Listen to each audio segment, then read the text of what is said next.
The Pacific Northwest and Arctic regions remained one of the last frontiers for European exploration. In 1648, Russian captain Semyon Desnyov and over 100 men and a fleet of 7 boats called Koks or Koki rounded the easternmost point of Asia, now known as Cape Dezhnev, and into the Bering Strait, proving that Asia and North America were, in fact, 2 separate landmasses, also known as continents. These vessels were designed for sailing in Arctic regions. A coke had an egg-shaped hull which would allow it to be lifted up onto the ice as ice contracted, whereas a V-shaped hull would be crushed. Though it is not recorded that he ever set foot on North American soil, he had extensive contact with indigenous peoples in the Russian Far East. It is also thought he made landfall on the Diomede Islands in the Bering Strait, which were inhabited by the Inupiat and Yupik people. The focus of Desnyov's exploration was in part discovery and cartography that was motivated by profit from fur trade and walrus ivory, which made him a very wealthy man. It is important to note that Semyon Desnyov was not commissioned by a czar like Vitus Bering, but driven by capitalist ambition, which plays a role as to why his explorations were buried in Russian archives for nearly a century. In this essay, we are analyzing the European experience, not the waves of pre-European discoveries which happened over millennia.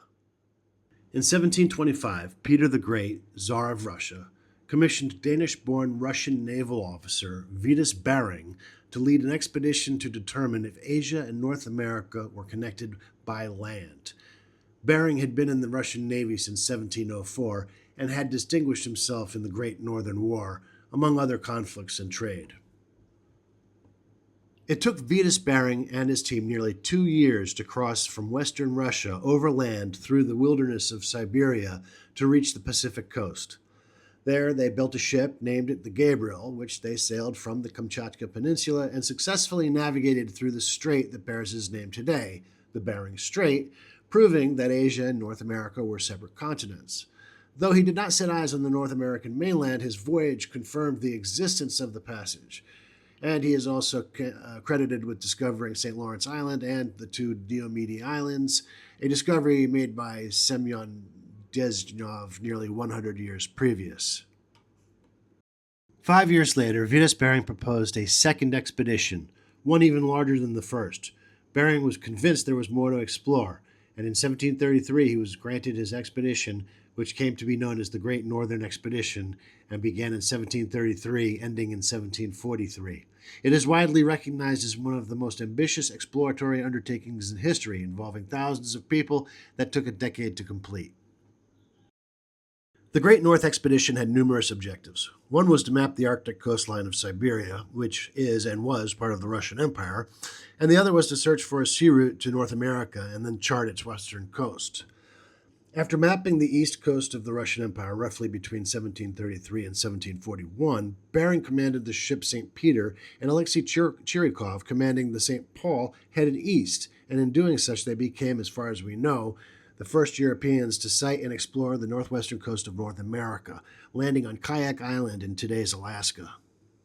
Early in the voyage, the 2 ships lost contact with one another after a storm in 1741, and on the return trip, the St. Peter shipwrecked on an uninhabited island, now known as Bering Island, which is part of the Commander Islands.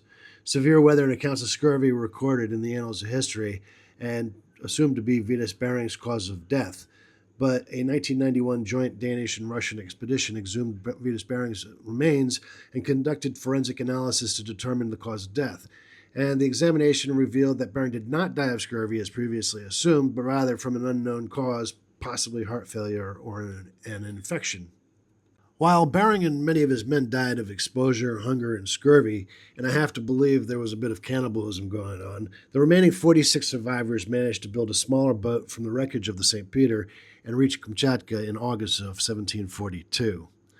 The fate of the St. Paul was different. It was not shipwrecked. The 2 ships had lost sight of each other during a storm in 1741, and Commander Chirikov made some landings on the Alaskan shores, though they lost 2 landing parties that never returned. The St. Paul returned to Kamchatka on October 9th, 1741.